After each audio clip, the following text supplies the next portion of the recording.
Buenos días, queridos hermanos. Por naturaleza somos derrochadores. Por naturaleza, mientras más tenemos, más necesitamos. ¿Cuántas veces hemos escuchado cosas así? Y si nos atenemos a lo que vemos a nuestro alrededor, eso es algo totalmente cierto. Pero ser derrochadores o buenos administradores es algo que Dios tiene en su mira. ¿Por qué? Porque si somos buenos administradores, el dinero no nos dominará. Seremos nosotros quienes pondremos el dinero a nuestra disposición. Pero si somos malos administradores y derrochamos, ese descontrol nos obligará a necesitar el dinero, a buscarlo, y en la mayoría de los casos, el dinero se nos convertirá en el centro mismo de nuestra existencia. En simples palabras, nos hacemos esclavos del dinero. Y no olvidemos que Dios nos advierte en Mateo 6:21 que donde esté vuestro tesoro, allí estará también vuestro corazón. Dios también nos ha advertido que no podemos adorarlo a Él y al dinero al mismo tiempo. Y si nuestro corazón está puesto en el dinero, entonces estaremos muy lejos de Dios. Cuando llegamos a Europa, Dios se encargó de abrirme las puertas del cielo. Y puedo decir que literalmente se abrieron esas puertas y mis finanzas se pusieron por las nubes. Mis libros volaban y recibía pagos jugosos. Mensualmente recibía el salario estipulado en la beca. Las instituciones culturales alemanas y europeas me invitaban constantemente y pagaban bien por mis conferencias. Gané 4 premios internacionales de muy buena dotación económica. En resumen, mis cuentas bancarias en Alemania y España acumularon una cantidad de dinero que yo no imaginé tener en tan poco tiempo. Y claro, comenzamos a darnos gustos y a comprar lo que necesitábamos. Pero también gastamos a manos llenas en cosas absurdas de toda índole. Tirábamos el dinero en cualquier tontería. E incluso llegué a regalar dinero a quien lo necesitaba, eso es verdad, pero también y en mayor medida a quien ni lo necesitaba ni lo merecía. Y entonces, luego de esa prosperidad inesperada, llegó una sequía financiera que nos hizo entender esos numerosos consejos que nos da Dios en la Biblia sobre la necesidad que tenemos de aprender a ser buenos administradores y a utilizar con sabiduría lo que Él nos da. Lo curioso fue que mis libros, que antes solían venderse muy bien, en ese tiempo de escasez dejaron de venderse. Los pagos que también usualmente recibía como periodista casi desaparecieron. Dejaron de invitarme a las instituciones que mejor pagaban y lo que poco me pagaban volaba en mis manos. Para colmo, el mes en el que menos dinero teníamos, algo se rompía y comenzaban a romperse las cosas más necesarias en cadena, una detrás de la otra. Obviamente, nos vimos obligados a meternos en deudas con el banco. Empezamos a mirar atrás, a los años de prosperidad, y esas miradas casualmente al pasado nos hicieron entender cuántos errores habíamos cometido, considerando que éramos dueños del dinero y que podíamos tirarlo como quisiéramos. Porque es curioso cómo el diablo nos ciega cuando tenemos dinero. Ocurre también en otros casos, pero ocurre muchísimo más en el caso del dinero.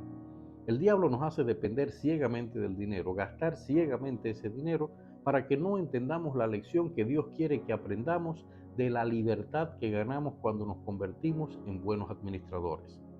Como seguro supondrán, queridos hermanos, en medio de ese desierto financiero, nuestras oraciones se centraban en pedirle a Dios una cosa: dinero. Y debo decir que durante un par de años no hubo cambio alguno. Todo lo contrario, la cosa fue a peor.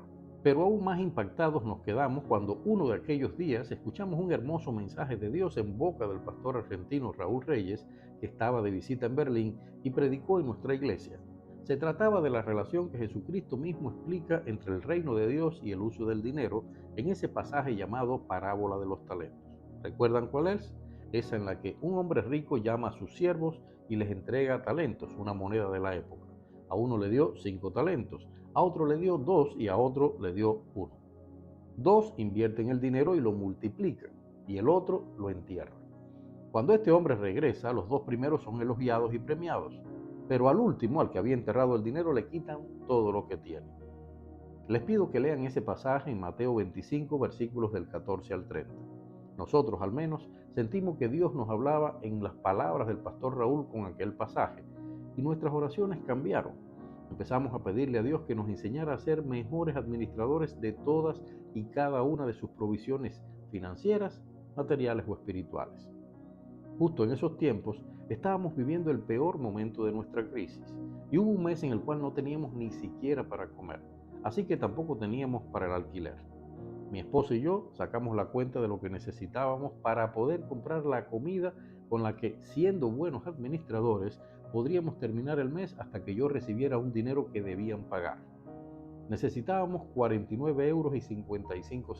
Y esa tarde, cuando regresaba a casa, luego del curso de alemán al que asistía, y pensando solamente lo imponente que me sentía por no poder dar de comer a mi familia, justo en la escalera frente a mi apartamento, encontré un billete, puesto allí como si alguien lo hubiera acomodado, como si alguien lo hubiera estirado para que yo lo viera. Y aclaro algo, eran tiempos de vacaciones, el edificio estaba vacío, pues las dos únicas familias que quedábamos allí éramos nosotros y unos viejitos de la planta baja que jamás subían a nuestro piso. Yo necesitaba 49,55 euros y aquel billete, como diría el mundo, salido de la nada, era de 50 euros. Sentí que aquello era una respuesta de Dios. Pero aquello no quedó ahí. Tampoco tenía para pagar el alquiler.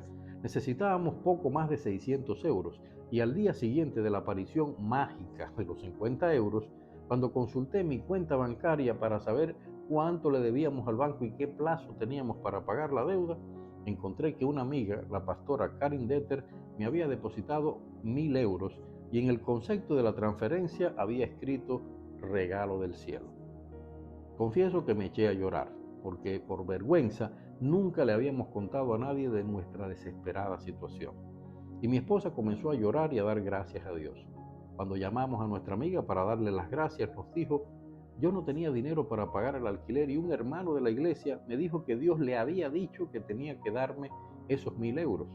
Y cuando me alegré y le di gracias a Dios, Dios me puso delante la cara de ustedes y supe que ese dinero no era para mí, pues una fuerza poderosa me hizo hacerles a ustedes esa transferencia.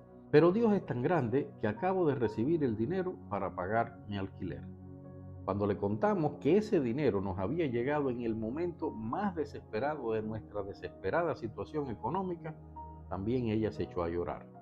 Así opera nuestro Dios cuando aprendemos sus lecciones, queridos hermanos. A partir de ese día, todo empezó a cambiar, poco a poco, y volvimos a experimentar la rica provisión de nuestro Padre Celestial, que aumentaba a medida que íbamos mostrando en la práctica que habíamos aprendido a ser buenos administradores. Y es que en la parábola de los talentos que me hizo entender mi error con el dinero, nuestro error con el dinero, hay una promesa de Dios que no debemos olvidar. Allí Dios nos dice: sobre poco has sido fiel, sobre mucho te pondré. Dios los bendiga.